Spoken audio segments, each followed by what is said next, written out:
The gentleman who will take over this program is Conan O'Brien. I've met him a couple of times. The only thing I know about Conan for sure is that he's been in prison. That's all I don't know. I know he killed a guy. I don't. And he's been on the show, and as I said to him when he was a guest on our program, I hope for Conan and his staff all of the success and the happiness that we here have been able to achieve, and I sincerely mean that for him and his folks. Also, I hope that he finds it in his heart sometime down the road to invite me back here from time to time. I would get a kick out of that.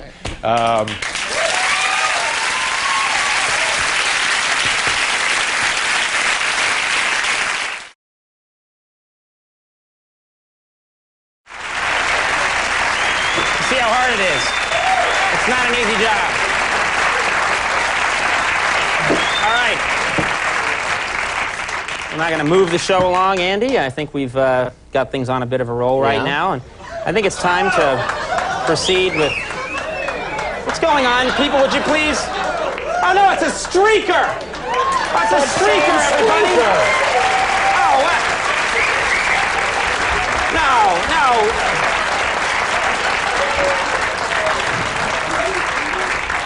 Why? Why a streaker tonight of all nights when David Letterman's here? We left specific instructions, no streakers. I gave orders that there'd be no streakers tonight. I apologize to everyone. There'll be no more nude 50-year-old men running through the audience throughout the show. Please accept my apology. All right, streaker's gone. We can all relax. My first guest tonight called this studio home for 11 years, and it is a real pleasure to welcome him back. Ladies and gentlemen, David Letterman.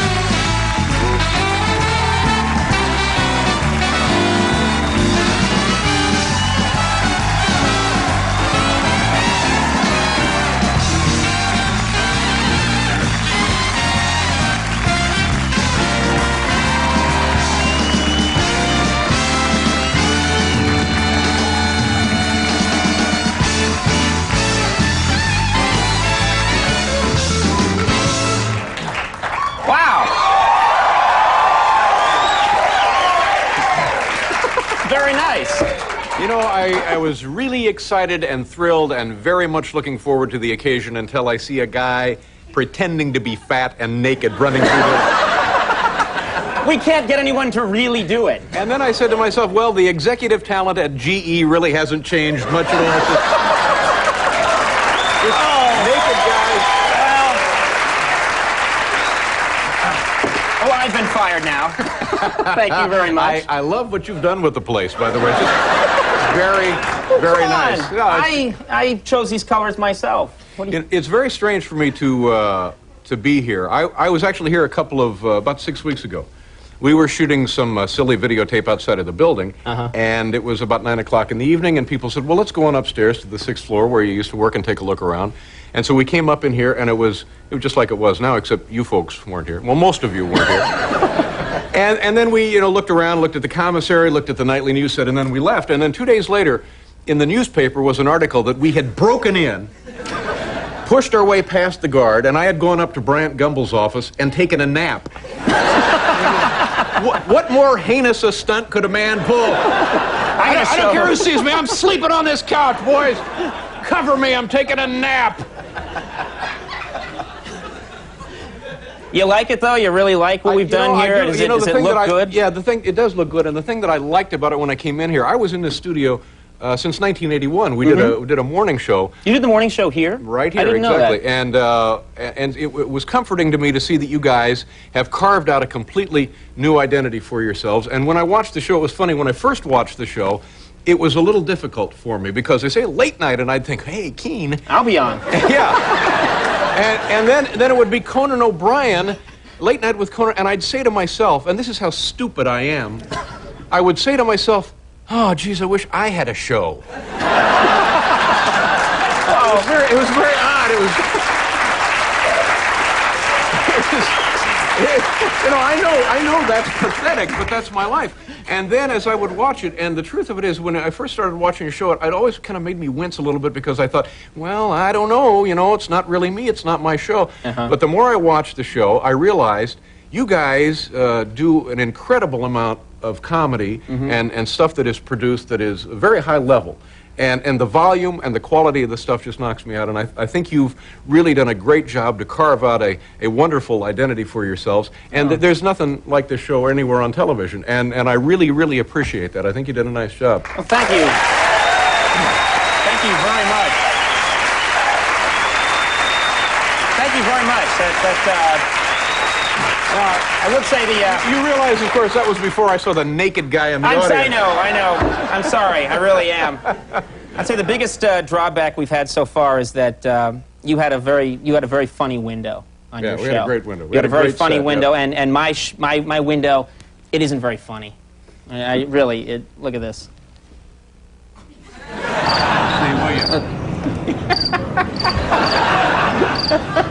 Could you just please do me the favor? I just came from a show like that where there were crickets and wind blowing. On tonight's show, I spent the first... You know, you talk about screwing things up. I'm 46. I've been in television since 1969. You would think that the simple things would be under control. Tonight, for the first 10 minutes of my show, we went down to Times Square with a live camera, and there's a guy in a patrol booth, a little safety booth, the size of a phone booth. And so we were going to talk to this guy, and he comes out of the booth, and he introduces himself to me, and for the first 10 minutes of the show, I call the guy Lou. That's fine. The guy's name is Ray. Lou is funnier than Ray. I If he had defend that been choice. naked, that would have been good. Come on, show me how it's done. Anyone? Right there.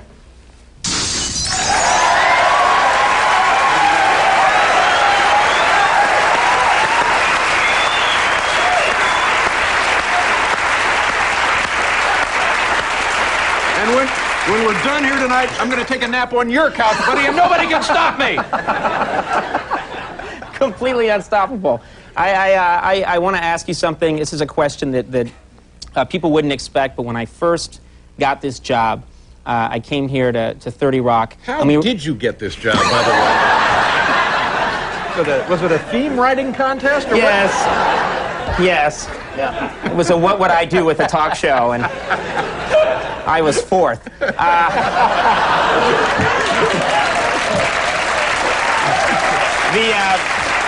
I went up and we shot a remote in one of your offices. It was actually in your office. Up on the 14th floor. Yeah, you had moved out, and I noticed on the windows of your office, thick sheets of plexiglass were covering all the windows. That's right. Protective covering, and I thought, what a sick man. Now, what is that? What was that all about? Well, first of all, let me correct you. It's not plexiglass. It's a product made by GE, and it's half-inch Lexan. It's bulletproof glass. It's what they use around hockey arenas, so guys can't bust through and shatter glass. Okay. And it's funny, when that was put up there, the guys who did the work, I know they thought I was nuts. Like, you know, here's a guy, it was snipers. Oh, yeah, snipers are after Letterman. Got to get the bulletproof glass in place. Letterman thinks there's snipers. But we had been in that office for 10 or 11 years, and many of the staff members at the time and people who are still with us would come up there and we would do stuff. We would heave stuff around, and we would take batting practice, we would play soccer, we would play football, we would play baseball. And one day during batting practice, that's why the show used to be as good as it was. Yeah. I was, you know, taking full cuts, and I swung around and lost control of the bat, and it shot right through one of the windows. Now, we were on the 14th floor above the intersection of 51st and 6th Avenue there. Yes. And so the bat just wedges in the glass and is teetering on the ledge. And so I thought, now this is a sign, maybe you kids better quit screwing around in the office. But I didn't learn anything from that, and a couple of years later, a woman who works with us now by the name of Mary Connolly and I, we would come in and we would play baseball. We would heave the baseball back and forth, just loosen up, and she and I would kind of heat them in there, you know, kind of duck them under your chin and, you know, see who would flinch. And Is this I'm pretty tough when it comes to playing ball with the gals, you know what I mean? Hey, I'll come to your house and take a nap on your couch. That's just the kind of guts I got. So... Now, when is this? Is this minutes before a show? Shouldn't you really be doing something more productive? Of course, that can be said of any time of my day. But this was in the afternoon, and it was like in July, early in July, and it was about 2 o'clock. And 6th Avenue was just crowded. It was just a mass of people, you know, going up and down the street and there at the intersection. And she and I are winging balls back and forth, and one gets away from me. And I had wound up pretty good, and it goes into the Venetian blinds of the window, shatters the glass, and drops 14 floors to the sidewalk below. Now, so you think to yourself, well, you know, folks are dead. And it was the single worst moment of my life in this building, but I summoned up the courage, and I got the guts up, and I said to myself, you know, it's situations like this where a person has to be responsible for their own actions. You have to answer for your behavior. You have to know what is the right thing, and you have to do it. And it was then that I sent an intern down to see who was dead. Very nice.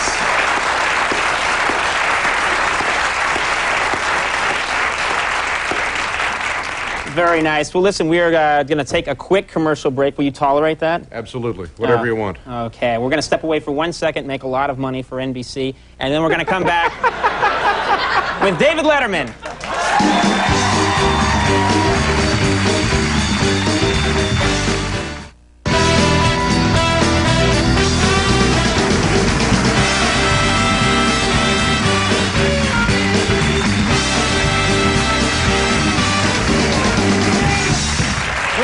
I'm here with David Letterman.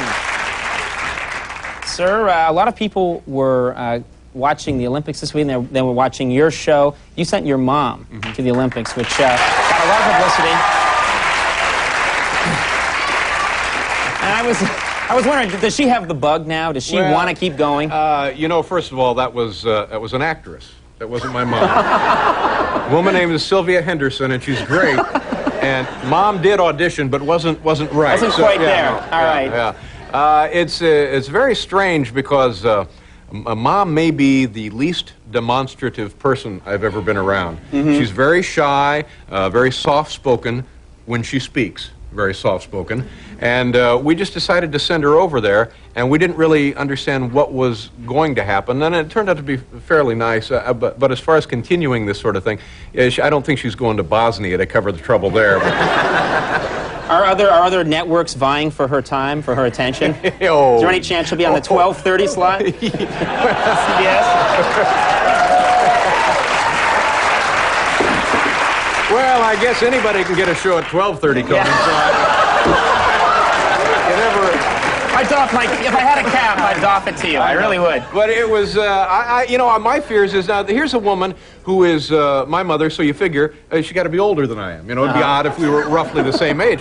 And it gets a little strange. She's 73 years old, and I thought, oh my goodness. And people are over there falling down and busting their legs and stuff, and I just thought, the worst thing that could happen, you know, forget the press, if she gets killed over there. That would just be ugly, you know. That would put an end to the whole thing right there. And I just had visions of like a bobsled going haywire, and there's Dave's mom standing a little too close. Because of the credentials Dave got for his mom, she was able to look right over the bobsled rail and caught one in the head. And but she had a great time, and the last couple of days, I don't know, maybe it was the last week, she was rooming with the Italian bobsled team. So I thought, had a girl mom. Did you ever think, all those years, those 11 years, did you ever think of using her on the late night show here? We occasionally Mom would call on the phone, and we would chat with her about various things. We had her one night call up, and as a kid, she used to make these fried bologna sandwiches. And because we were in about our second or third year and completely out of ideas, we decided it would be fun to have Mom call in, and on the phone she would talk me through making a fried bologna sandwich. And so it was one of those deals where I was so excited because as a kid I remember nothing being quite so flavorful as this fried bologna sandwich. And I remembered it as being a lot more elaborate than the sandwich Mom did for us on the air that night. I thought it was like fried the bologna and a little butter, and then you put like mayonnaise, and then you put lettuce, and then you put tomato, and then you put mustard. And I thought, this is... You ate like Elvis, pretty much. And so Mom gets on the phone, and she kind of takes us through it, and she says, all right, David, now Now fry the bologna. Okay, now put it on a slice of bread. All right, now put on another slice of bread. And I said, okay, yeah, now what, Mom? And then she says, enjoy. I got the fried bologna sandwich. My only regret was that you didn't use her on that old show, because then your mother would be the intellectual property of this show. We could use her for all kinds of things. Oh, my good heavens. Just a thought that occurred to me. I remember a couple of years ago, I don't remember how many years ago it was, but... well, pick a number, nobody cares. All right. I think that's what I do. I just make stuff up all the time. I think it was 1952. The guy's name is Ray. I call him Lou. Nobody cares. No one's keeping track. Is that what you're saying? Yeah. All right. I remember that you did something with Carson, where Carson stole your car. Yeah, that's Is right. this, This was something that at the time I couldn't tell how much of this is fact, how much of it is fiction. Can you straighten that out for us? Well, from what you said so far, it's all true. Johnny Carson and I used to live in a part of Malibu. It's called Point Doom, and it's just this beautiful little neighborhood, and it kind of juts out into the Pacific. Now Johnny Carson lived in the $8 million side of town, and I lived in about the $100,000 side of town. And I had, in those days, and still do, a 1973 Chevy pickup truck. And the thing that I loved about this truck was it was just beat to hell. There's like 1,000 dents, and because of the sea air, all of these dents would rust, and it really got to be quite an eyesore. But the uglier it got, the more pride I had in having this pickup truck parked outside of my house. So one day I was a guest on Johnny's show. You remember Johnny. It's all so vague.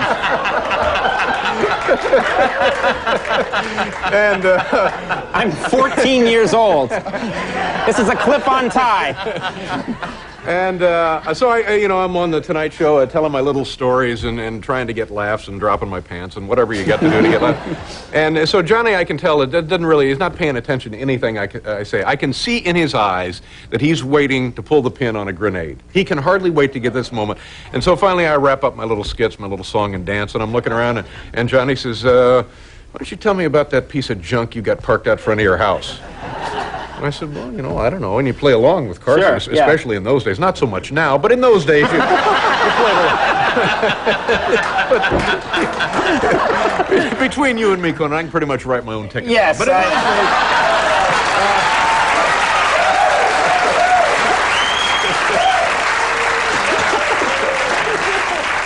so Carson is whining about my truck being an eyesore, and he says, I have to run by there every day, and it's making me sick. And I said, I don't know what you're getting to. He turns around, they have like a drum roll or something. They open up the curtains, and there in the studio is my pickup truck, and he has swiped it and brought it into Burbank, and it's sitting there, and it's just then serving as a huge embarrassment to me in front of the entire world.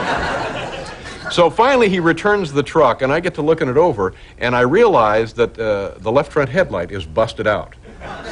So I think to myself, oh man, I'm salivating lawsuit. That's all I So about 6 weeks later, Johnny and I, with the aid of Judge Wapner,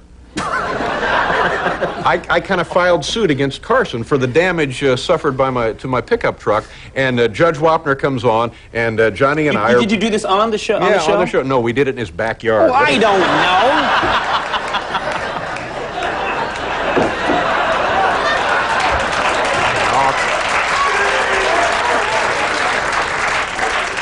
So Judge Wapner is sitting there, and Carson and I are behind podiums, and it was just like the People's Court. And I, at the beginning of it, I walked over to Wapner and gave him a box of steaks. I thought that was pretty slick. And smooth move. yeah, Yeah, excellent. And finally, I was able to prove, and I felt very proud of this, that my truck had been damaged when Carson swiped it, and I won a $30 settlement from Johnny Carson. I'm telling you, I felt a little bit like one of his ex-wives. I was in heaven. Get in on that gravy train. All those years when you were doing the show, here at late night, and then you've since gone on to CBS, did you think that this was all going to get this much attention? Did you think that the whole thing was going to get this kind of... It's just we don't have a lot of time left, and I was just curious, Did you think that this was going to happen, that late night would turn into... Because I'm relatively new to it. I had no idea that it was that important to the media or to people in general. Yeah, I had no idea that it was that important, and NBC had no idea that it was that important.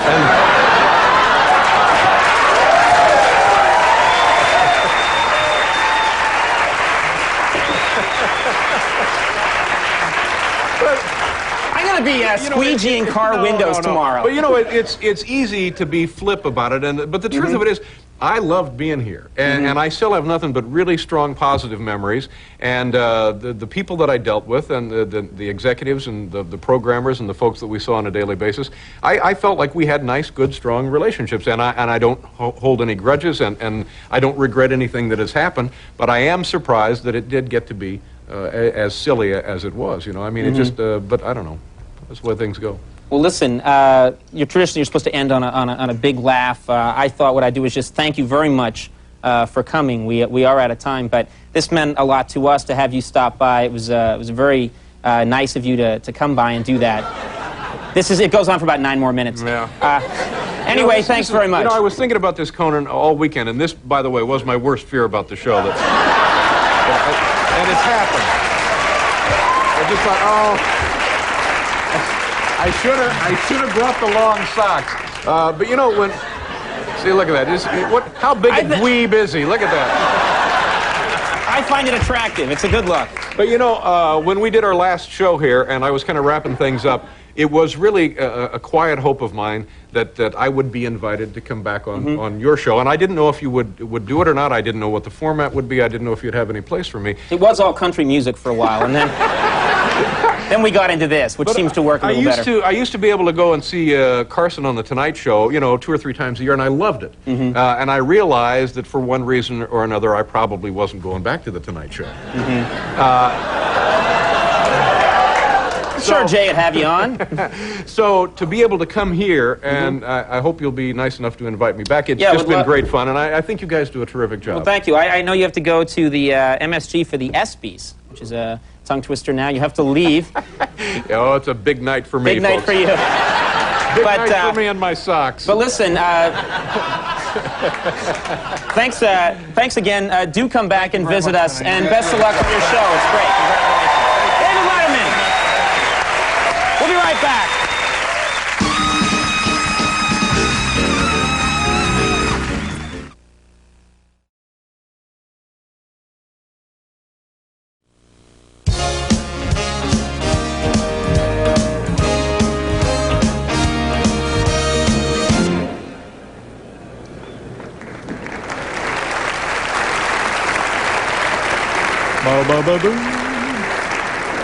Is there no 30-second clip now?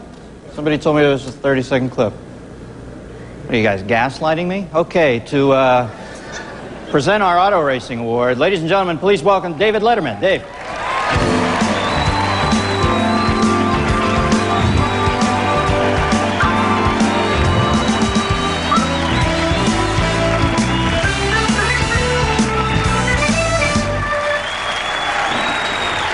Thank you very much.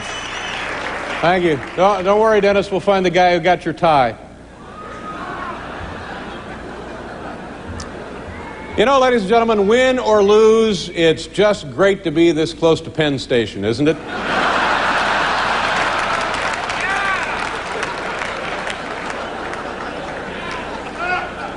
I'm here to present the ESPY for Driver of the Year. It's the kind of thing you have to do when you get 8 points on your license. When I was a kid, I grew up not far from the Indianapolis Motor Speedway, and every May, my family, my friends and I would go out there, and I can remember seeing guys like Bill Vukovich, Tony Bettenhausen, A.J. Foyt, Parnelli Jones, Dick and Jim Rathman, Roger Ward, Mario Andretti. Then in 1961, Jack Brabham showed up with the Cooper, and then shortly thereafter, Dan Gurney, Jimmy Clark, Colin Chapman. I got to see Graham Hill win a race. I got to see Jackie Stewart. I got to see Jochen Rindt. And then in the 70s, Mark Donohue. And these are the guys that caused me to fall in love with this sport. and I feel the same way about the men and women who participate in it today. So folks, here now are the nominees for the ESPY Driver of the Year.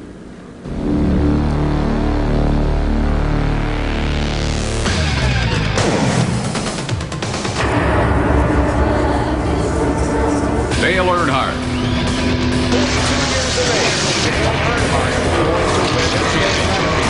Nigel Mansell.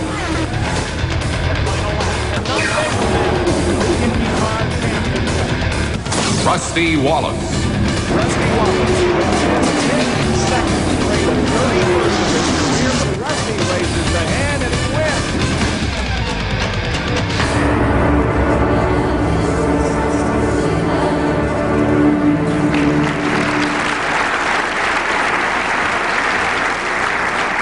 You know, this is all very exciting, but we're preempting this week on the Senior PGA Tour, so I'm sad about that.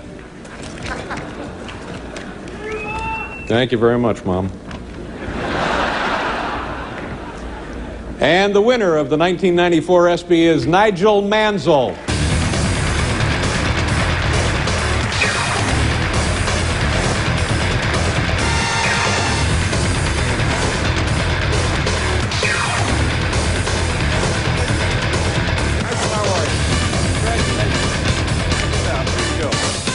Right there.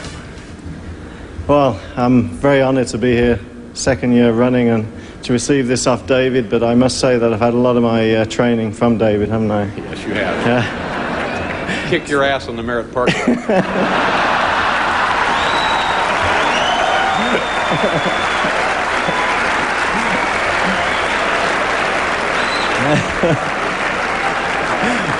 Well, the problem is, I know it's true, but can I just say, first of all, thank you to ESPY and to the voters for making me be here this evening. But in our sport, as everybody knows, there's a lot of backing, and I must thank the sponsors, Texaco, Kmart, and of course the Newman Haas team, and two very special people that brought me to your country, which was Carl Haas and Paul Newman. I think you've probably heard of the names. But above all, I had a little accident where I went to sleep earlier in the year, didn't I? And there's two very special doctors. He enjoyed that. And I was put back together. And George Morris from Florida and Terry Trammell from Indianapolis, I thank you very much for allowing me to be here tonight. Thank you all very much, and God bless you all.